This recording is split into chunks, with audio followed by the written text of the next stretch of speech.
Well, we have yet another OpenAI case in the SDNY because these guys say that they're totally different too, because these plaintiffs are a bunch of textbook authors, and they say that totally makes them special as to why all of the stuff that's been thrown out before in other cases doesn't really apply to them. So let's not do a big intro, let's just get straight into it. Plaintiffs are textbook authors.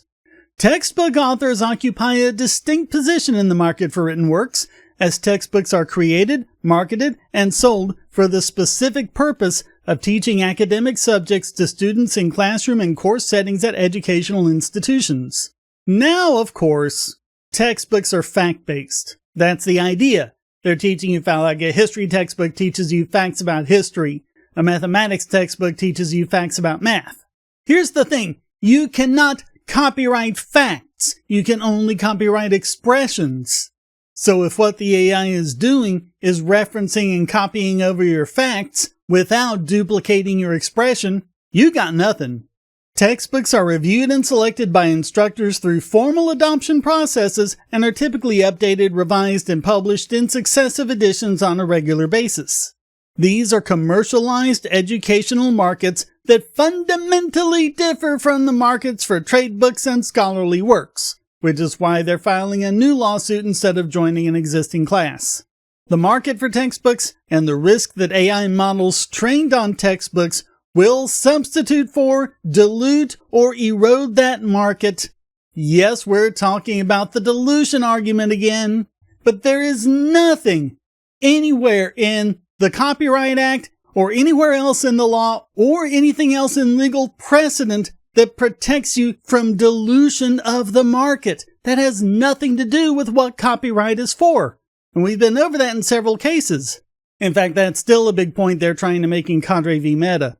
Turns in part upon evidence of textbook adoption, revision economics, and customer purchasing decisions that are unique to textbook authors as compared to other categories of authors. So they're saying that if AIs cause them to lose money, then they're infringing on their copyright. No, that's not how it works. That affects damages, but it has nothing to do with whether or not they're infringing to begin with. You have to show they're infringing to begin with first, then you can get to damages. Alright, so they go over a lot of the usual stuff, the jurisdiction and venue, who the parties are, and a lot of stuff we've seen that they have in common with other anti-AI cases. So we're not going to go over any of that, but we are going to get into separately OpenAI developed and used software to remove copyright management information, or CMI. And I hear you say now, Shane, we've been over that before. Why didn't you skip that part? Well, because there's a twist on this one. Yes, we got another twist on CMI, and there's some bigger twists coming, so stay tuned for those. Specifically, OpenAI developed and deployed a software script that removed CMI from the beginning and end of works obtained from shadow libraries. Beyond stripping CMI, OpenAI took further steps to conceal their use of copyrighted works, including by addressing instances in which the GPTN models, in response to user prompts, generated answers acknowledging that their training data might include pirated, illegal, or copyrighted material. OpenAI's personnel introduced curated fine-tuning samples designed to suppress such answers and reduce the risk that users or the public would learn that OpenAI had trained GPTN on infringing material. See, this is why you should never give in to these people. Do you see what happened here? It's pretty much the same thing we just talked about in the Disney case. So they sue you, and you make a business decision to filter it out while the lawsuit is going on. So if you lose the lawsuit, you don't make the judgment any worse. Then they come back and say, aha, see, that's proof of their guilt. No, it's just proof they've been sued. That's all it means. But do you see how these people behave? Do you see what kind of people these are? Oh, and also, yeah, they hid them. They hid what they were doing by telling their users about it. What? Seriously? How do you hide something by letting everyone know what you're doing? That makes no sense. Alright, so let's talk about the textbook market. The markets for textbooks on the one hand, and trade books, both fiction and non-fiction on the other, are fundamentally different. The trade book market consists primarily of people who chose to purchase books for personal reasons.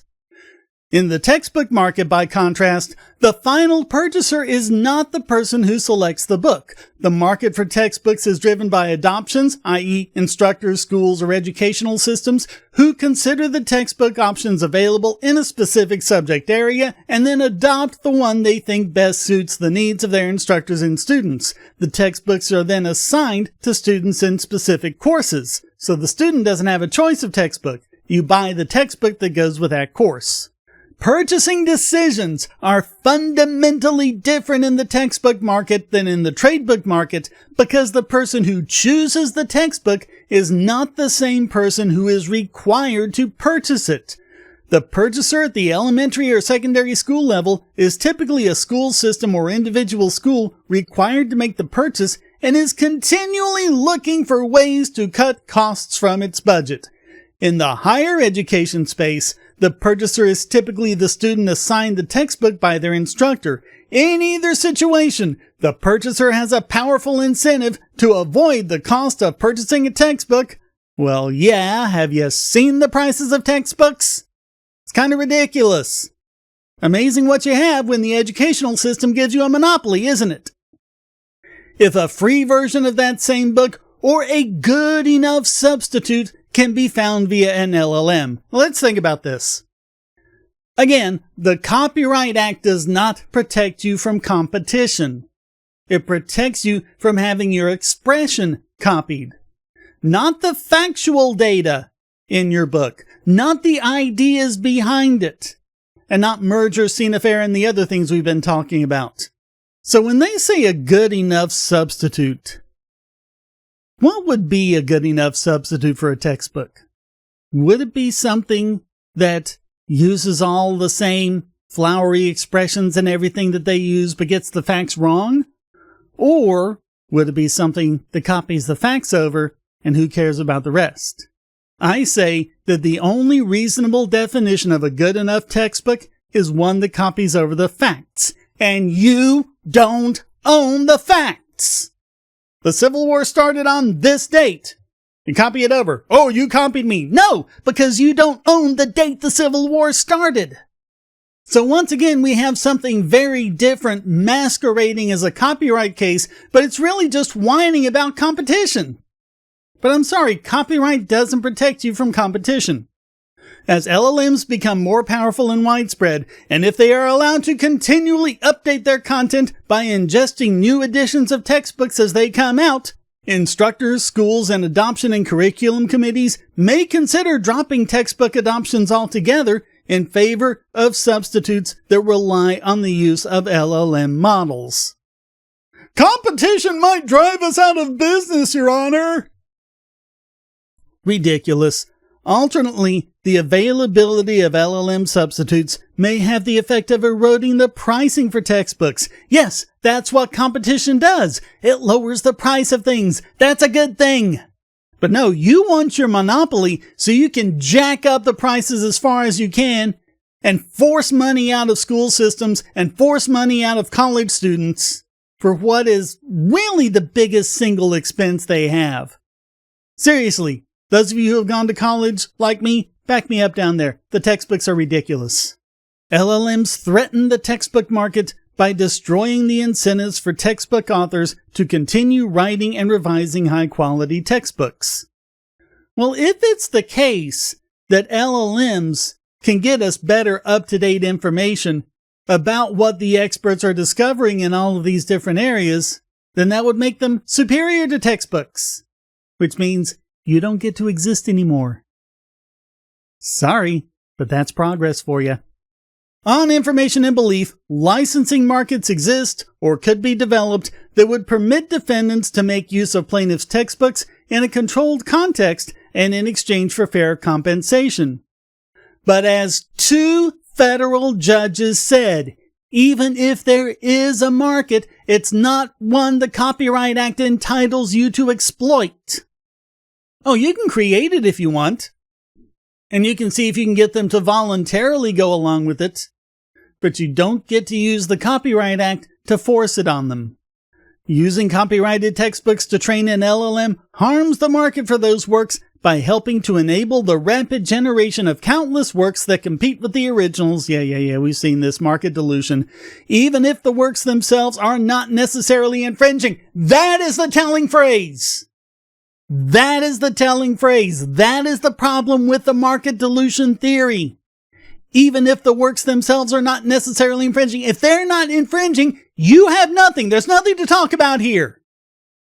If they're not infringing, go away and deal with the technology. Deal with progress. Deal with the 21st century and find a way to adapt to it. You don't get to say they're not infringing, but use the Copyright Act against them anyway. No, if they're not infringing, they're not infringing.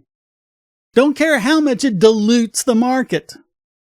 LLMs can generate massive amounts of text in significantly less time than it would take to write that text and using a fraction of the creativity. Well, if they're not using the creativity, then they're not using the expressive elements, which means they're not infringing. And they're just being factual. And again, you don't own the facts. This market dilution thing, it's something the circuits are going to have to slam down hard on when the time comes. And if not them, the Supreme Court. Because the market dilution theory just needs to die the death. And check out this part here where they go against Microsoft. Microsoft controlled the deployment of the accused models within its own products and services, and thereby had the right and ability to determine whether and on what terms the infringing models and their infringing outputs would be made available to the public. Despite its right and ability to supervise and control the infringing activity, Microsoft declined to exercise that authority to stop or meaningfully limit OpenAI's infringement. Microsoft derived a direct financial benefit from OpenAI's infringement, and none of that is good enough! This is Cox again. Cox v. Sony. Under Cox, what are they saying? They declined to stop it. Not good enough. Derived a direct financial benefit? Not enough. You have to show that either they directly participated in or induced the infringement, or that what they derived a direct financial benefit from has no significant non-infringing uses. And you're not going to be able to show that about LLMs. But no, they don't even allege that. This whole count, this count 2 vicarious copyright, they don't allege that anywhere in that count. The first count is just the direct infringement, which fair use defense will knock that out. And then the contributory copyright infringement, distribution of works with the CMI removed, the same failed argument we keep seeing, and those are the 4 counts. So what they want to certify this as a class action. They want judgment that defendants infringed plaintiffs and the class's copyrights. They want statutory damages, or, at plaintiffs in the class's election, actual damages and defendants' profits. That's the only way in which the money they made is relevant. Awarding declaratory and permanent injunctive relief. Awarding pre- and post-judgment interest, costs, and reasonable attorney's fees as permitted by law, and granting such other and further relief as the court deems just and proper. Plaintiffs demand trial by jury on all claims and issues so triable. Yeah. So this is new. We don't have a judge on this yet. I'm not sure, but I expect this to be pulled in under the umbrella of In re OpenAI, because although they claim they have arguments that make their case unique, well, so did Ziff Davis. Remember the robots.txt thing? If you ignore the robots.txt file, you're violating an access control, and that's a DMCA violation. I checked. That count is still there in Ziff Davis's latest amended complaint. That hasn't gone away. But anyway, I'm expecting this to get folded into that, but I've been wrong about that before, because some of these have been grabbed by corrupt Judge Lewis Kaplan. You know, the judge behind Universal v. Corley, the judge we've been talking about for years and years and years and years and years. He's been working to keep very similar cases in his courtroom and out of In re OpenAI because he's a lot friendlier to the content cartels than Judge Stein has been. But we'll have to see what happens. I saw a count that said that there were now 135 of these anti-AI cases across the country. Now, I reached out to the people who compiled that because I wanted to know, does that include the ones that have been dismissed or settled or combined together? Not like under In Re OpenAI, but I'm talking about like the Disney and Warner Brother cases against Midjourney being merged together. That should count as one case, not two. So I asked if they're including all that and how they're accounting for that, and I haven't heard back. But either way, it's a lot of cases. Dozens and dozens and dozens. Folks, this is huge. And it's going to affect everything you and I do throughout our lives from this point on. Even if you don't use AI. Even if you say, "No, I'd never use that AI because it produces slop." It doesn't matter. Do you communicate online? Do you communicate digitally? This is going to affect you. If you post on social media, if you make YouTube videos, if you talk to family and friends on Facebook, this is going to affect you.